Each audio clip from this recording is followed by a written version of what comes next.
Dixième homélie de saint Jean Chrysostome sur l'évangile de Jean. Il est venu chez soi et les siens ne l'ont point reçu. Jusqu'au verset 14.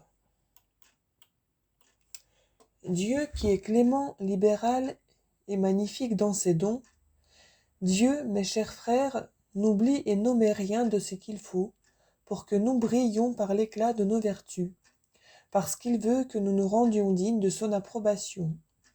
Et ce n'est point par force ou par contrainte qu'il veut que nous allions à lui, mais il invite, il attire par les bienfaits tous ceux qui veulent se laisser persuader. Voilà pourquoi, à sa venue, les uns l'ont reçu, les autres repoussé. C'est qu'il ne veut point de serviteurs qui le servent malgré soi, ou forcément, mais il veut que tous viennent à lui librement et volontairement, et qu'il lui rende des actions de grâce de cette sorte de servitude. Les hommes ont besoin de l'aide des serviteurs.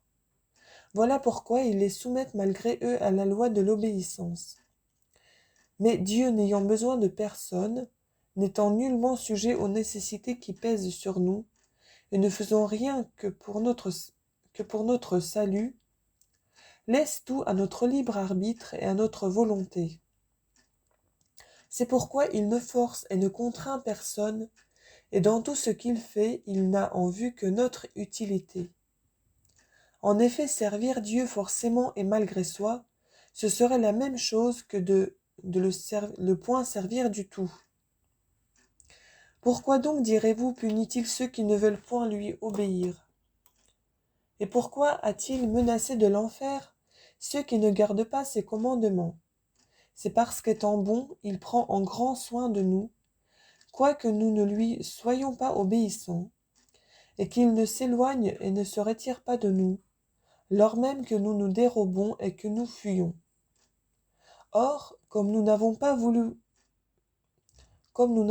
voulu entrer par cette première voie des dons et des grâces, ni nous rendre à la persuasion et au bienfait, il en a pris une autre, et c'est celle des supplices et des tourments, qui véritablement est très rigoureuse, mais toutefois nécessaire, car la première ayant été méprisée, la seconde est devenue absolument indispensable. En effet, les législateurs établissent contre les coupables des peines nombreuses et sévères, et cependant nous ne les haïssons pas. Nous ne faisons que les en honorer davantage, car sans rien exiger de nous, et souvent même sans connaître ceux qui protégeraient leurs lois, ils ont veillé et pourvu à notre sûreté et au bon ordre de la République, soit en comblant d'honneur les gens de bien et les élevant aux dignités, soit en réprimant et punissant les malfaiteurs qui troublent le repos public. Que si, dis-je, nous les admirons et nous les aimons, ne devons-nous pas beaucoup plus admirer et aimer Dieu, qui a un si grand soin des hommes? Car il y a une différence extrême et infinie entre leurs soins et la providence que Dieu a pour nous.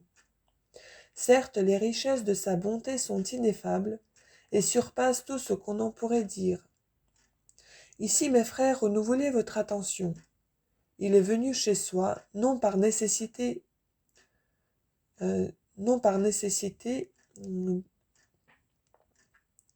Dieu, comme je l'ai dit, n'a besoin de rien, mais il est venu pour répandre ses grâces et ses bienfaits sur les siens.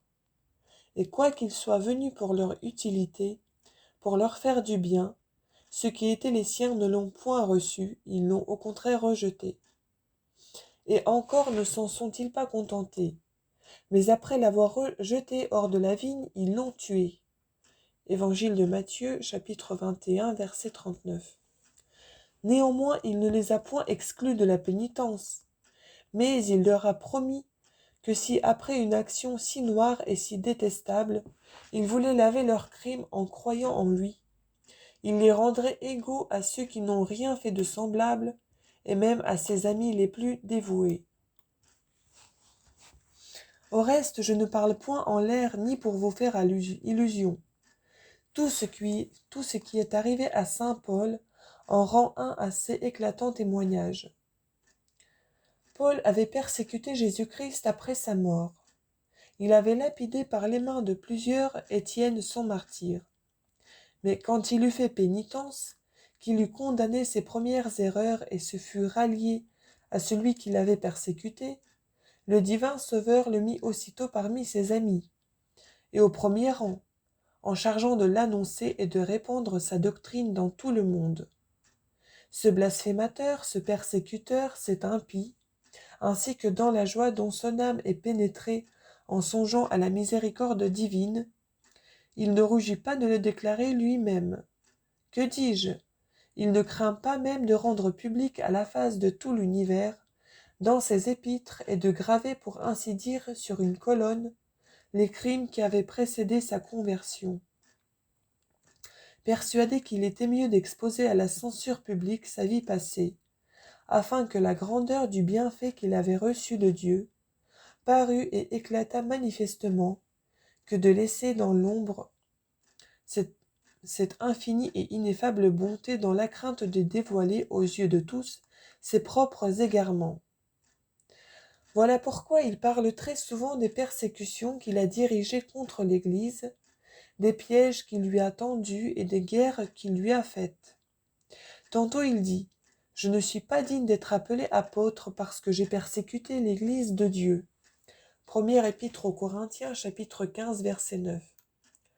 Tantôt Jésus-Christ est venu dans le monde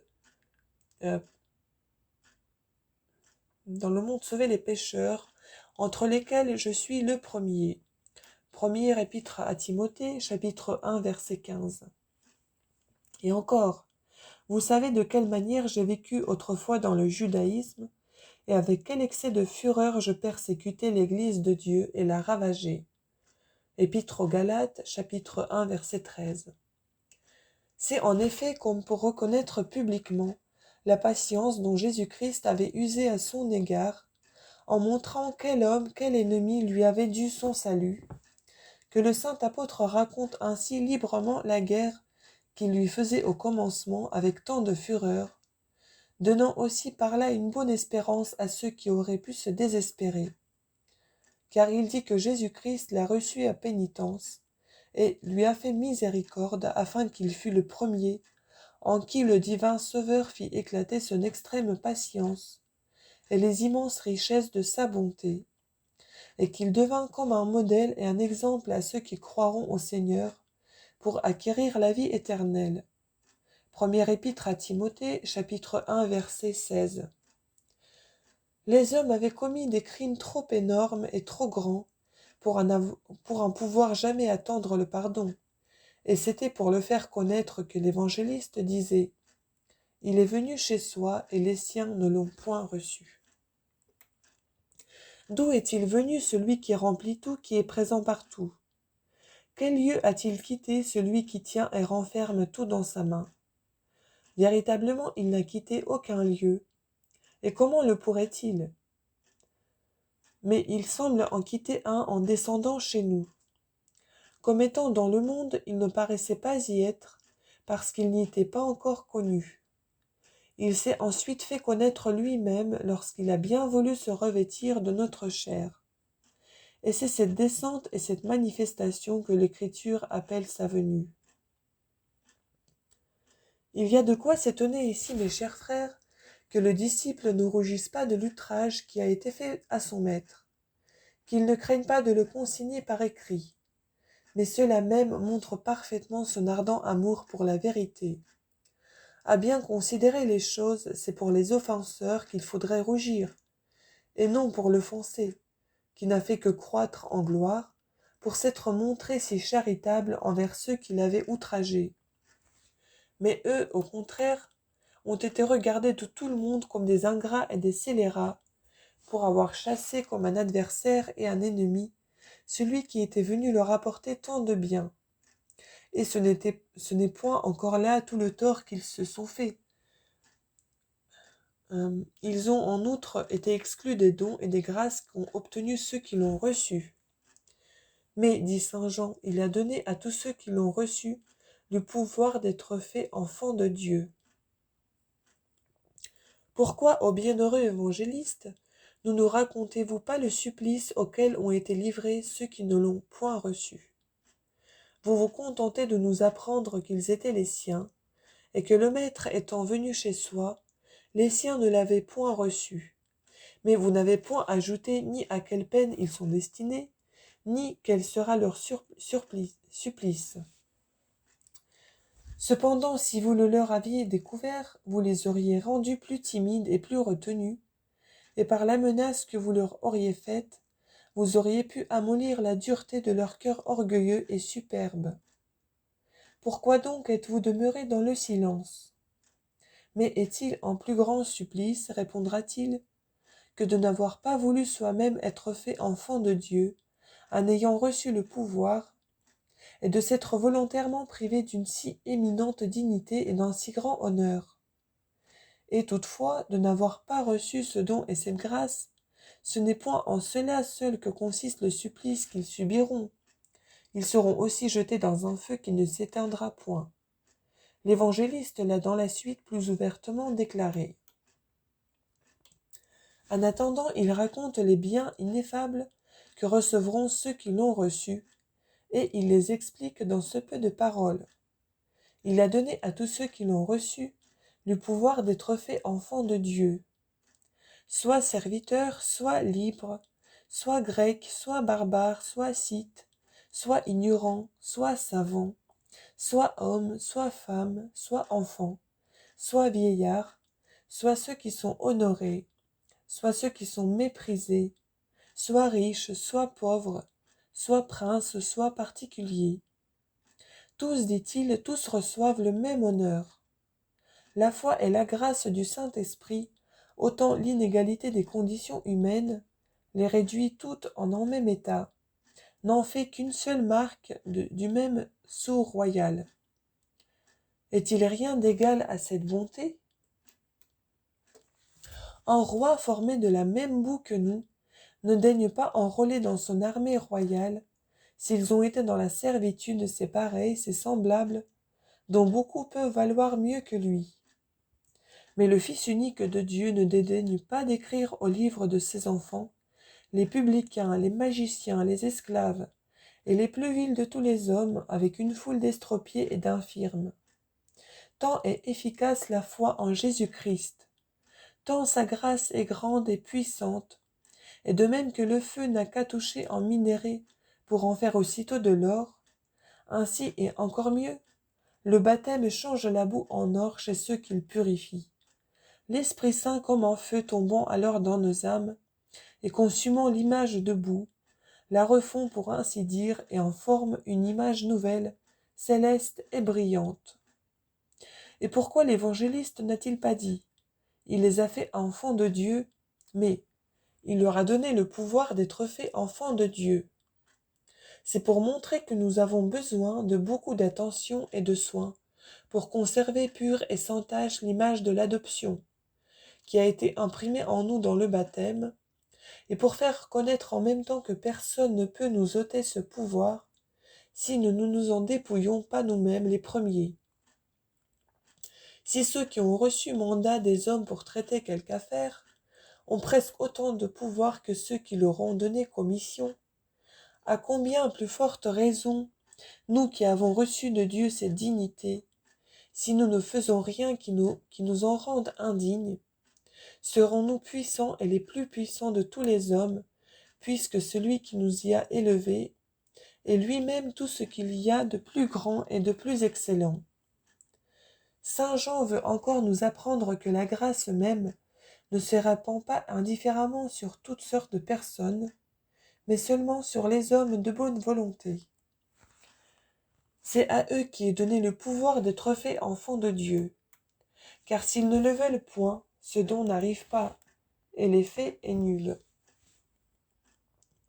Partout, le saint évangéliste rejette la nécessité pour y substituer le libre arbitre et la volonté. C'est ce qu'il fait ici même. Car dans ces mystérieuses opérations, une chose est de Dieu, c'est-à-dire de donner la grâce. L'autre est de l'homme, à savoir, de donner sa foi. Mais on a besoin ensuite d'une grande attention et de beaucoup de soins.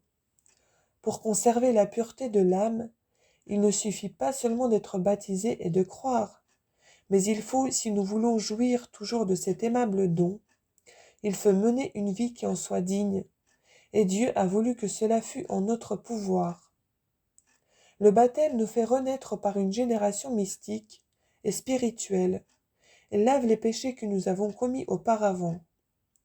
Mais il est en notre pouvoir, et il dépend de notre attention et de nos soins, de demeurer pur dans la suite, et de ne plus contracter de souillure. Voilà pourquoi saint Jean raconte la manière dont se fait la génération spirituelle. Et par la comparaison qu'il en fait avec la naissance charnelle, il en démontre l'excellence en ces termes, qui ne sont point nés du sang, ni de la volonté de la chair, ni de la volonté de l'homme, mais de Dieu. Amen.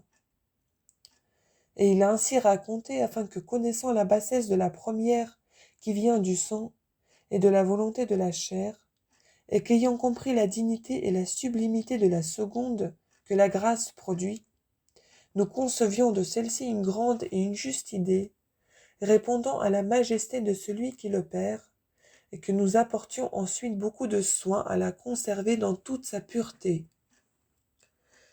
Nous avons en effet extrêmement à craindre que, ayant souillé cette belle robe par notre paresse et par nos crimes, nous ne soyons chassés de la chambre nuptiale, comme les 5 vierges folles. Évangile de Matthieu, chapitre 25, verset 2. Et aussi comme celui qui n'avait point de robe nuptiale. Évangile de Matthieu, chapitre 22, verset 11.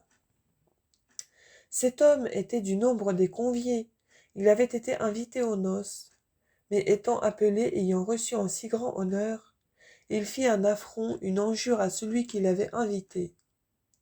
Écoutez la suite, vous apprendrez combien fut déplorable et digne de larmes la peine qu'il subit. Venu pour s'asseoir à cette magnifique et somptueuse table, non seulement il en fut chassé et exclu du festin, mais encore pieds et poings liés, il fut jeté dans les ténèbres extérieures, où il y a des pleurs et des grincements des dents sans fin. Évangile de Matthieu, chapitre 22, verset 13. Ne croyons donc pas, mes chers frères, que la foi nous suffise seule pour le salut.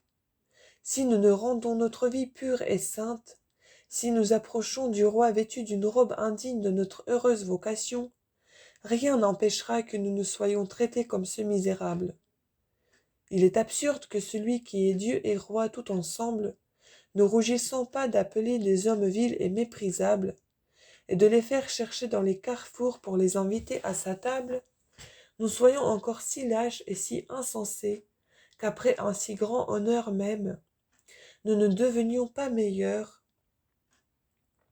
et que quoiqu'ainsi appelés, nous persévérions dans notre méchanceté, nous méprisions, nous foulions aux pieds l'ineffable bonté de celui qui a bien voulu nous inviter. Le Seigneur ne nous a point appelés et invités à la participation spirituelle et terrible des saints mystères pour que nous nous y présentions chargés de nos anciens vices.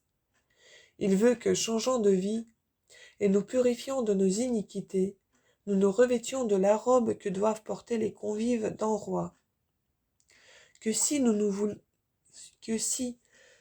voulons pas nous rendre dignes d'une si grande vocation, c'est à nous que nous devons nous en amputer toute la faute, et non pas à celui qui nous a fait l'honneur de nous inviter. Ce n'est pas lui qui nous chasse, mais c'est nous qui nous excluons nous-mêmes de cette admirable compagnie de conviés. Le roi a fait de son côté tout ce qu'il pouvait. Il a fait des noces, il a préparé le festin, il a envoyé ses serviteurs appelés et invités, il a reçu ceux qui sont venus, et les a comblés de toutes sortes d'honneurs. Mais nous étant présentés avec des robes sales, c'est-à-dire souillées par nos mauvaises couvres, nous avons fait outrage à sa personne et aux conviés, et nous avons déshonoré les noces.